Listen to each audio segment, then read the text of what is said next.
Hello friends, good afternoon. আজ দুপুরবেলা আমি কি রান্না করেছি চলো তোমাদের সঙ্গে শেয়ার করি। আজকে রান্না করেছি মাত্র দুটো পদ।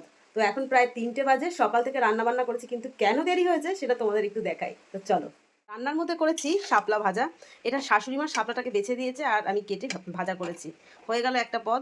আর এটা জ্যান্ত রুই, লঙ্কা চিড়ে আলু পটল দিয়ে ঝোল করেছি। দেখতে লাল দেখাচ্ছে কিন্তু ঝোলের মধ্যে কিচ্ছু নেই, একদম পাতলা। তো যাই হোক, এই দুই পদ রান্না করতে আমার 3টে কেন বাজলো সেটাই তোমাদের জানাই। এই দেখো, এটা কি বলো তো? নিশ্চয়ই চিনতে পারছো। এটা ভুট করে দেখাই। এটা কিন্তু লোটে মাছ, খুবই ছোট্ট সাইজটা দেখো এইটুকু মাত্র। তো লোটে মাছের মাঝখান থেকে কাঁটাটাকে আমি বার করে নিয়েছি। যা বৃষ্টি পড়ছে, সন্ধেবেলা একটু ভালো টিফিন না হলে ঠিক জমবে না। তাই আজকে লোটে মাছের কাটলেট বা পকোড়া যেটা খুশি বানাবো। তো তোমরাও কিন্তু কম খরচায় সন্ধ্যের টিফিনটা মজাদার বানাতে পারো। বন্ধুরা, আমি যেহেতু কোনো রেসিপি ভিডিও ছাড়ছি না সেইভাবে, যখন যেমন ইচ্ছা হচ্ছে সেইভাবে ভিডিওটা তোমাদের সঙ্গে শেয়ার করছি। যদি আমার রেসিপি তোমাদের ভালো লেগে থাকে তো আমাকে কমেন্টে জানাতে পারো, তাহলে তোমাদের জন্য কষ্ট করে রেসিপি ভিডিও আমি অবশ্যই ছাড়তে পারি। তো চলো, সবাইকে শুভ দুপুর, বাই।